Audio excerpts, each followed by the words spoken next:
Welcome to the show. I'm Sean Ofelt, host of Nashville Perspectives, where I interview local leaders to share insights with members of the military community who are considering Nashville as their next destination. Today, I have the pleasure of speaking with Mitch Lawson, who is the co-founder and CEO at Subflow, also a Navy veteran. Mitch, welcome to the show. Appreciate you being here. Likewise, Sean, I appreciate you having me.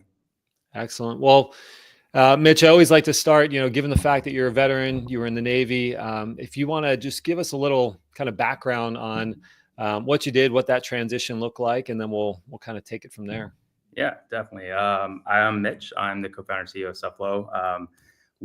I originally was born and raised in Austin, Texas, just outside of Austin, and went through a year of college before realizing I probably needed to do something better with my life, and joined the Navy as a rescue swimmer. Served 6 years, primarily in Jacksonville, Florida area, and I had a couple good deployments, and that's basically what I did in the Navy. Awesome. For anyone that's listening that may not know what a rescue swimmer does, can you give a little quick background on that? Yeah, training, a lot of training, and a lot of sitting in the back of a helicopter. But yeah, we were trained rescue swimmers. So on H-60 helicopters, did mainly on standby for naval aviators, any type of rescue off the coast. We also did anti-submarine warfare, so trained on tracking submarines and doing multiple different missions within the H-60 platform. Did a little counter narcotics as well, so teamed up with the Coast Guard and tracked drug boats in the Caribbean, which was fun. But little of everything, but a lot of sitting in the back of a helicopter, to be honest. Awesome. Well, I think you're probably undervaluing exactly what you did, but it's good stuff. And I think if anyone's ever seen people jumping out of helicopters into the water, probably your fellow comrades. So, so you served 6 years in the Navy, and then you're getting ready to transition out. What was going on? Like, what were your plans at that point? Yeah, good question. I never actually had intentions to stay in long term. I always knew I wanted to get my head put on straight, understand what I want to do with my life, and get my degrees while I was in. So leverage the benefits of the Navy, do something good coming out of high school.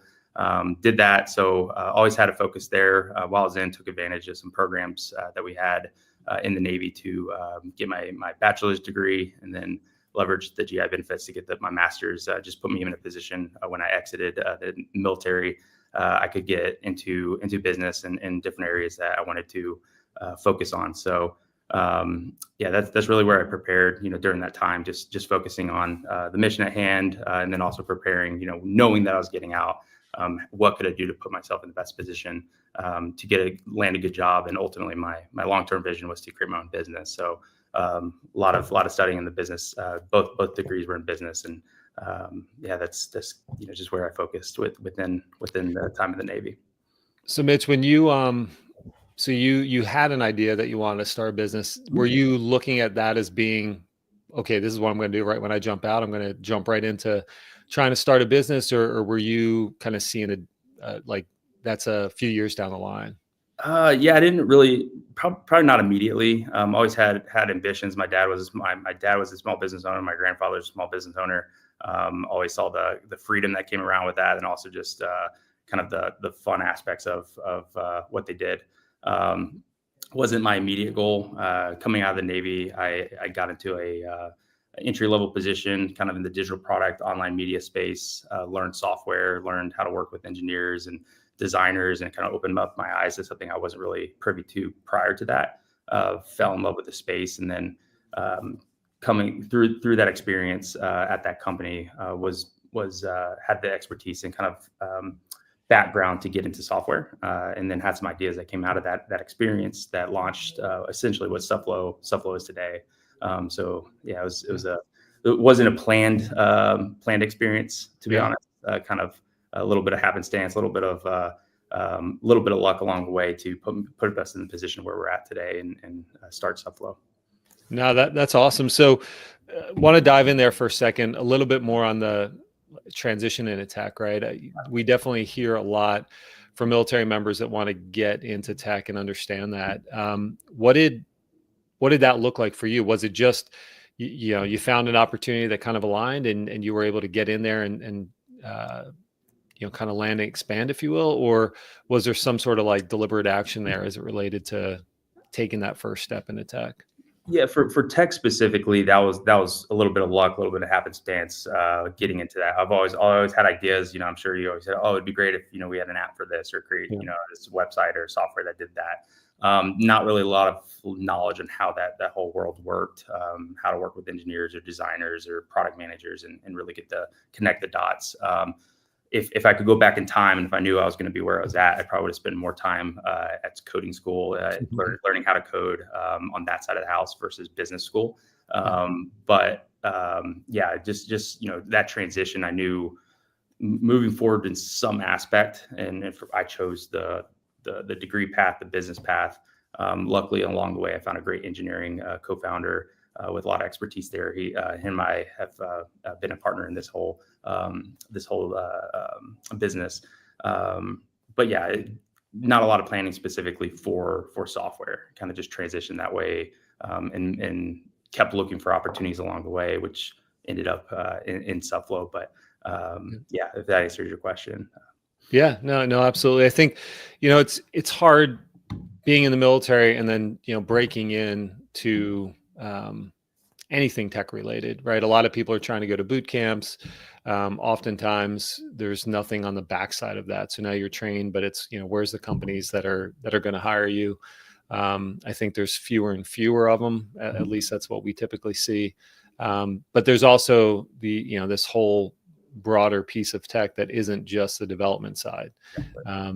It sounds like that path is kind of the path you went down. Did you ever go to coding school or no? I did a couple boot camps just to have a better Okay. understanding. I would say I'm more on the product management side, Gotcha. which the business element of does come to play there. My co-founder is an amazing engineer. I handle a lot of business stuff. He hates being a part of those meetings, so we work well together. I think where knowing that I wanted to start my own company and the level of engineering that it takes to build a software product, it would have taken me 20 plus years. My co-founder has that experience, and I could bring another element to the table. I could do the sales element. I can do the business side, the product, the innovation, working with designers and thinking through the different features and functionalities that need to go into the product. So that's the expertise I brought into it. So it doesn't have to be, if you want to be an engineer, that's great. It just know it does take, for the level, especially with AI capabilities today, the level of engineer you need to be at to really make an impactful difference right away. That takes years and years of experience. So not saying to deter yourself from that. Just if you want to be get into coding, just know there's a lot of learnings ahead of you, and a lot of experience that comes along with that.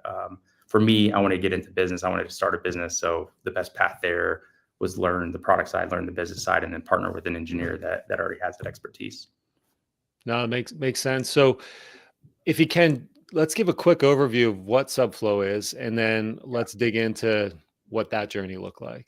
Yeah, I'll start with the background, because we are a healthcare company now. We're focused on clinical workflows, patient engagement, really helping clinicians and providers deliver digital care to patients more efficiently. If you've been a patient, you know that it's which most of us have. That process is often very disjointed. Different mobile applications and patient portals are hard to use, and the patient engagement and the connection is not there. So we focus on streamlining those workflows and delivering care to patients in the most easy way possible, leveraging tools like text message. Where Subflow came from, we did not start in healthcare. We actually came out of a travel media and online content company. So in travel, think travel articles, the best places to stay, booking vacations, those type of things. The challenge we had, my co-founder and I actually ran the digital product team for that organization, and the challenge we had was just captured audience, right? We had a massive following, 50 million monthly active users, meaning 50 million people were coming to our website every single month. Yet 5% were return visitors, meaning that they're coming from Google, they're coming from social, they're clicking a link. Most of our revenue came from repeat visitors. So 5% of our audience drove most of our revenue. So we spent a lot of time thinking, how do you capture that audience, and how do you provide companies the tools to capture and re-engage that audience with meaningful content, meaningful resources, things they care about, and then drive them back into some type of experience. In that case, would have been going back to our website to book a trip, buy a book, view more content.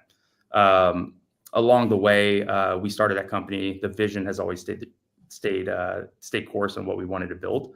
But along the way, we were approached by a healthcare company out of New York, or health system out of New York, asking if we did patient engagement. And as a startup, you're like, of course, yeah, we do. What's that? Yeah. So we went through a long process with them, just really understanding their pain points, their challenges, trying to reposition our product mid-flight to serve a healthcare company.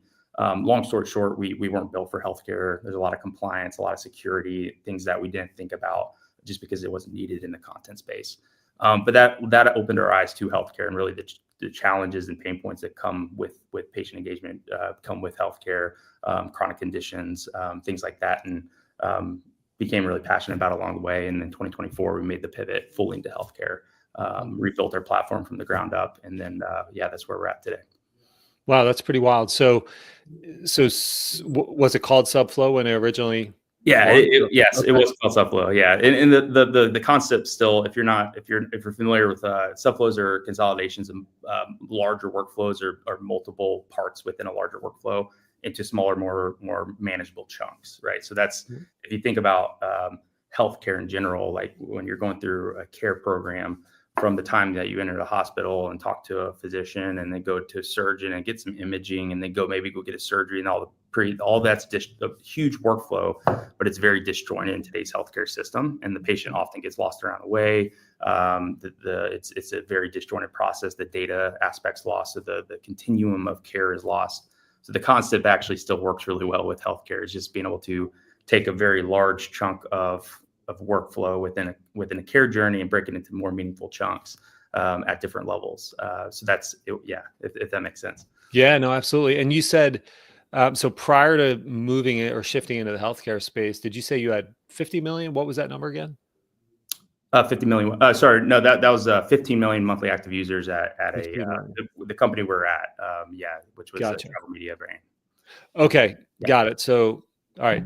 I'm tracking now. Appreciate that. So, healthcare, that's interesting. So basically approached, said, yeah, we can make it work, realize that, okay, we're not necessarily equipped, but we're going to figure it out. And then you figured it out, relaunched, rebranded, and here you are today. Yeah, exactly. And I think, we did position, hired different executives around healthcare, have a board advisor that's healthcare focused. Yeah. I think, I think we do bring an interesting perspective into healthcare, just coming from content, online media. It's a very customer focused market, right? You have to have very appealing brand. You have to have very clean content, ways to communicate and engage an audience, and a clean user experience. We bring that perspective into healthcare.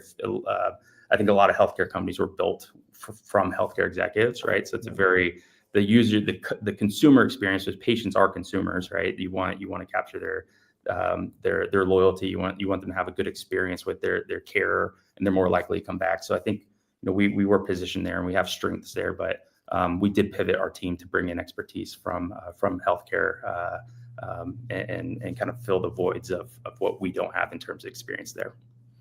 That's awesome. So, and was that in partnership with the healthcare system that you mentioned? So from a launch funding mechanism, was it really client driven, if you will, at that point? No, that they helped us see the opportunity in healthcare. We ended up losing that deal to a competitor of ours now in the space.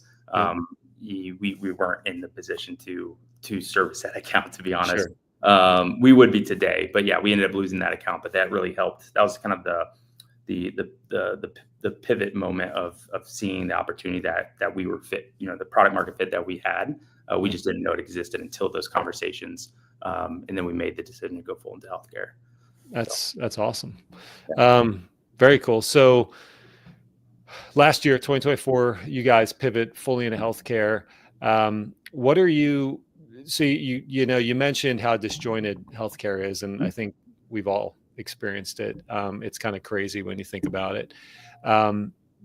You're kind of carving out that one specific. Well, it seems like you're carving out that one specific point of that customer engagement piece of it, right?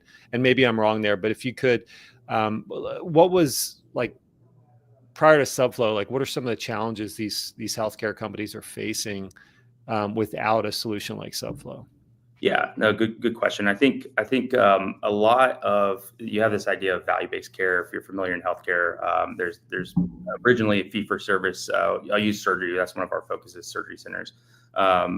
You would have, if you go and get a knee surgery, you get the knee surgery, they kick you out the door, give you some paperwork, say go get checked into physical therapy. Good luck, right? Something happens, you have maybe you have fever, you're not taking your medication, you don't get checked into physical therapy. You get hurt your knee, end up back in the OR or the ER, you're getting that surgery center is going to they're going to charge again for that same surgery.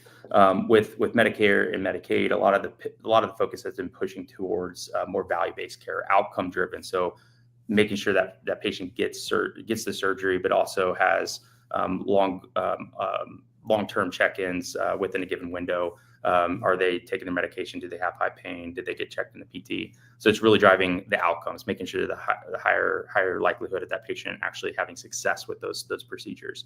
And that surgery center can get penalized now for poor outcomes in terms of reimbursement. Yep. So one of the examples there is from the patient perspective, it's just in order for me as accountability, think like a coach almost, right? In order accountability partner, make sure I'm taking all the right steps. I have the check-ins. In order for a healthcare system to do that now, it's a lot of manual pressure put on the nurse navigator or the administrator, manual phone calls, checking in, following up, getting the patient to actually answer the survey. So one of the areas we focus is how do you provide personalized patient engagement communication at scale, right? So if you put that all on the nurse navigator, that's a lot of pressure. The burden on the provider is extremely high.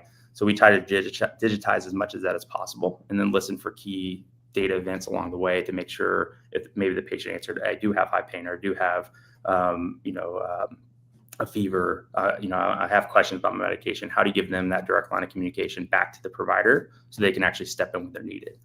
So we think through those workflows and really help the clinician or the provider deliver that care, keep it personalized to the patient so they have that direct line of contact, communication, content, resources, and then leverage the data that we capture to optimize workflows internally. So we're saving the provider a lot of time. We're making sure the patient feels connected to the provider and can get in touch when they need it, and then automating as much as possible to simplify the entire process. Wow. Okay. Awesome. And then you had mentioned, text messaging kind of being a primary tool. So is that ultimately the mechanism that you're connecting with the clients on? Primarily, we do have omni-channel, so voice, text, secure chat, telehealth, live streaming like we are today. Text primarily is our focus because of the high engagement rate you get with it. Yeah. Generally, texts are read 95% of the time within 3 to 5 minutes. And the open rate of click-through rate is over 30%. That's from a marketing perspective. Compare that to any other channel. If you're like me, if I don't have your phone number saved, I'm not answering it. Yeah. I rarely check emails that, like transactional type of emails. So text is just an easier way to get in touch with somebody.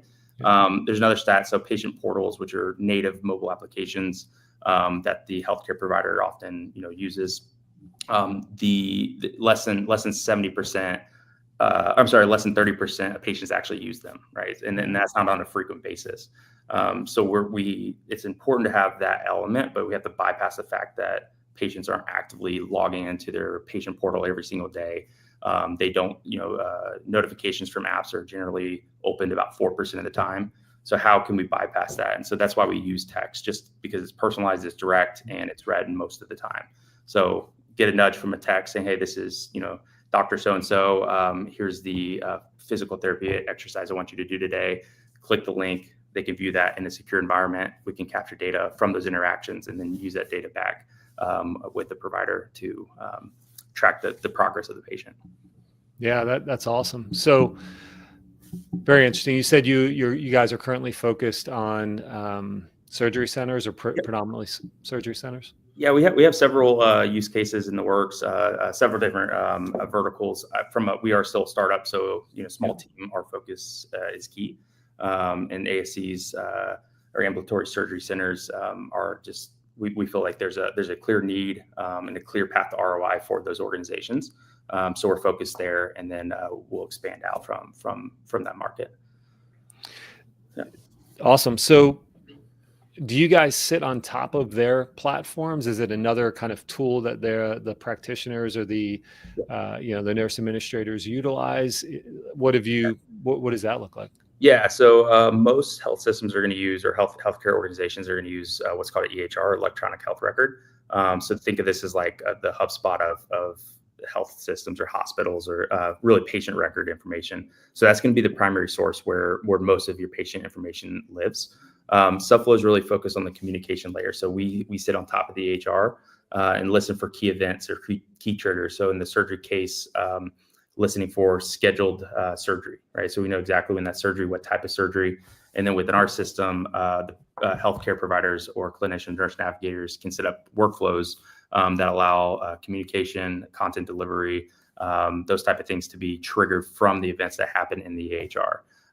So, on this 10 days prior to surgery, send this 10-day follow-up, make sure that the patient send them a nice video about what to expect, follow up with a personalized message, say, hey, this is Jackie from the front desk. If you have any questions, let me know. That can be automated, but it also feels personalized. And if I have questions, I can actually reach out and respond to the platform or via text.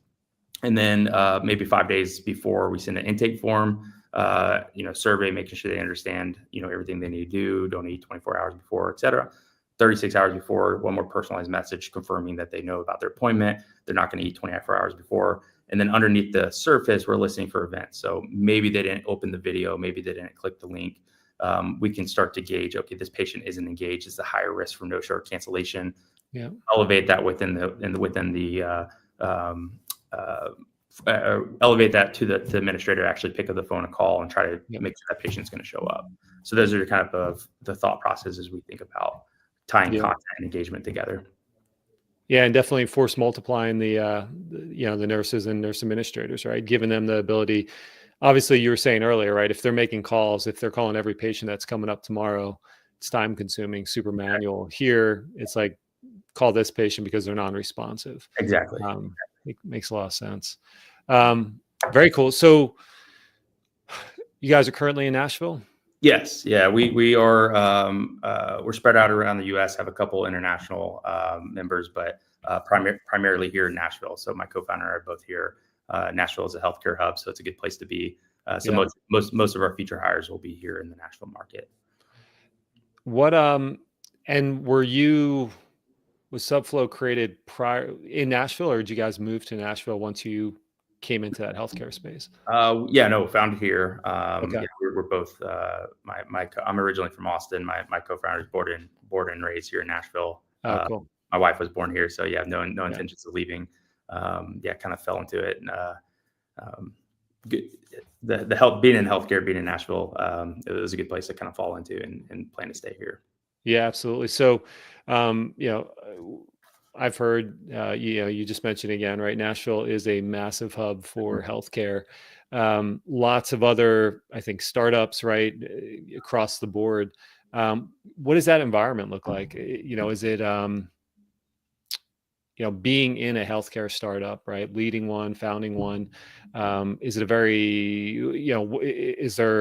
is there sharing, right? Is there kind of meetups, networking? How strong is that network, at least within that startup realm? Yeah, I would say there's obviously a lot of large companies here. HCA, which is one of the larger health systems, is here. There's Oracle Health just moved here. So Oracle Cerner, which is one of the big EHRs, they have a massive hub here. Philips, you name it. There's a lot of Pfizer. They have if they have a healthcare element to their business, even if they're not headquartered here, they have a second base in Nashville. So a lot of massive companies. I would say getting into those networks has been difficult, especially not coming from healthcare. Really working connections that I've made over the past year as we focus in healthcare, bringing on healthcare executives onto our team, and then leveraging their networks to get into the larger conversations has been key. But that said, part of our transition into healthcare, we joined the National Entrepreneur Center has a program called Project Healthcare, and it's a 6-month boot camp where they put you in front of all the big names in healthcare. So all those names I just mentioned plus more, they're sitting down across the table from CEOs, from senior VPs. They're still listening to them talk more than them hearing what you do, but you can leverage those and build relationships off of those. So one of our advisors came out of that group, and he's been instrumental in helping us reposition in healthcare and make introductions. And you just have to make one at a time, and then each person that you meet and build trust with, you ask them for 5 more connections, right? And it's starting to really take off now that we're building that network out ourselves. So not easy to penetrate healthcare, but it's a lot of time, a lot of trust, because it is obviously a sensitive market when it comes to patient data and information. So it's just something that comes with time. What are some of the challenges that you see just on the horizon as it relates to healthcare, and maybe even specifically, how you guys are serving that niche?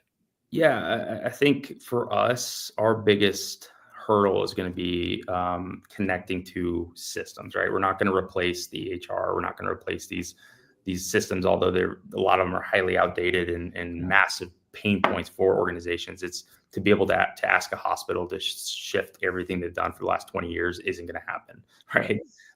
So I think it's finding ways to work well with those and minimize. We're trying to make clinicians and nurses and providers lives easier, asking them to pick up another system or another workflow or another platform, so to speak, is a challenge. So it's finding ways to make that as frictionless as possible, integrate with as many systems as possible over time, and just be able to automate a lot of that outreach as much as we can, so it minimizes the friction that providers actually have. So that's probably our biggest challenge. We're confident we can do that, and once in their system, our customers are really happy being there for the communication, patient engagement, clinical workflows. Focus on that niche really well, and just minimize the friction you put on the ultimately who we serve, which is the doctors, the nurses, the clinicians. So yeah. Interesting. So, I mean, massive healthcare hub, but also hard to break in, right? So it's kind of a catch-22, it sounds, Exactly. with getting there, and you're building new tech on top of really archaic tech. It's always astonishing to me anytime I engage with a health system, and some are a little more forward thinking than others, but it's unbelievable. So just seeing it from a user perspective, I can only imagine from an actual integration development perspective the challenges there. No, and I mean that's something we just again going back to where in the market is the lowest hanging fruit, to use that phrase, that we can help the quickest and show the ROI the quickest, because the sooner we're able to do that, the sooner we are able to communicate that to larger health systems or larger organizations that are a little harder. So that's kind of why we're focused on the ASC spaces. There's a very clear need. We can solve it with minimal disruptions to current workflows, while maximizing the output of the staff that they have on board. It allows us to get into healthcare with the least friction as possible, and then work up from there. So something to think about as if you get into healthcare, where can you impact now, and then grow into kind of larger conversations. Yeah. So what kind of looking forward, what are you excited about as it relates to where you guys are at, where you're going, what's happening in the industry? Yeah, I mean, specifically for us, we're still we have a great product, enterprise, great product. We're actively deploying in healthcare and different health organizations. I think for us, it's just trying to make a real impact, drive real outcomes, or improve real outcomes for patients, save physician time, and the rest will fall into place. So that's the main thing. Doing things that don't scale. If you're a Paul Graham fan from Y Combinator, it's just really focused on the product, right? If just stay focused on that, and if we can drive real impact with the organizations that are on board now, sales, marketing, growth, scalability will happen over time. So that's kind of keeping the blinders on, so to speak, and just staying focused on that mission is where we're at. Awesome. Is there anything happening in the broader industry, healthcare related, that could be a potential game changer that you kind of are keeping an eye on? Yeah, I think what I mentioned earlier on this idea of value-based care is starting to pick up more and more. Medicare, Medicaid, which can, federal reimbursement for healthcare, has really been driving that with the larger market. But you're starting to see that pick up with private payers, Blue Cross Blue Shields of the world, and I think it's going to be increasingly important in not only I think is it right for providers, they do care about it. It's hard, right? It's a lot of time. It's a lot of resources to make sure a patient, after they leave your doors, that they're engaged with, they're communicated with. But I think there's a lot of upside too for them on keeping that patient engaged, driving better health outcomes, saving costs, ER visits. So I think for us, focusing there and how do we build tools and communication, really the infrastructure that enables providers to deliver that care long term, but also maximizes the ROI for them. I think that's where we have the most opportunity. But yeah, time will tell if, how much of that's actually adopted across the U.S. healthcare market. Yeah. Well, it's definitely exciting. I mean, it's clearly an industry that's not going anywhere. There's a lot of upside potential when you're talking about technology and solutions. So, yeah, exciting. You had mentioned being in Nashville as you guys grow, your intents to hire in Nashville. I think for anyone listening, military members, right, thinking about, okay, how do I get into companies? Any insight or kind of words of advice you would give to a military member that's, thinking about Nashville, and jumping into healthcare? Yeah, for healthcare specifically, I would say, yeah, maybe not the best person to advice. That obviously fell into healthcare. Sure. Still learning it myself. I'd say just in general, trying to find where you want to be is don't like get into something, right? But don't be settled if you're not happy there. If you don't see the growth, always be looking for opportunities. I did not look to get into digital anything. I didn't get into software. That wasn't a thought for me. Found a position, got in making less than I did as an E5 in the Navy, which if you're military, that's not much. And found opportunities, continue to grow, continue to learn, found what I loved, and then went for it. The other thing I would say is coming from the enlisted world, you're really good at taking orders. And I think from being entrepreneurial and thinking outside the box, you have to kind of question that status quo. It's not always yes, sir, and and walk on. So obviously respect if you're in a position and you have managers and whatever, respect that, but also like think outside the box. If you want to be an entrepreneur, try to figure out what doesn't work, what processes don't work, where is the opportunities, and if you have ideas and they're getting shot down and you want to go for it. So that's where we were at. And honestly, the idea of Subflow came from multiple things we pitched to, our manager at the previous company, and they didn't stick or they didn't get moved on. And so we're like, let's just go build it. So yeah, just that'd be my advice. But I'd say I'm still learning in healthcare, to be honest. So probably don't have the best advice yet to give in healthcare. No, I mean, the wisdom you just shared, though, especially from the enlisted side, right? Getting out and transition, I think, is hard enough. Transitioning and ultimately getting, founding a company, becoming an entrepreneur, you're right, it's a complete shift. And the sooner military members can start getting into that mindset, the stronger they'll be. And then also, looking at all the resources that are out there and, driving out on a local level. I mean, there's a lot of really great stuff happening in Nashville and even the state of Tennessee as it relates to starting businesses, right? Gaining engagement, all sorts of, veteran specific benefits as well. So exactly. Well, very cool. Yeah. Mitch, anything else that you wanted to share related to Subflow, or really anything that we chatted about? No, if you happy to any transitioning veteran, if you're ever interested in learning more about what we do, feel free to reach out to me. It's Mitch@subflow.com. So open door and always willing to jump on a call and talk. And we plan to grow, so keep an eye out for job positions there. But always looking to hire great talent and good individuals. More than a resume or background or degree, more just good people. So. Yeah. I appreciate you having us on. Yeah, no, Mitch, it's been my pleasure. Wish you the best of luck as you guys move into 2025 and having that clear purpose and those blinders on. It'll be great to see where you guys go in the next couple of years. Likewise, I appreciate it, Sean. Awesome. Well, thanks, Mitch. Have a great day. You too.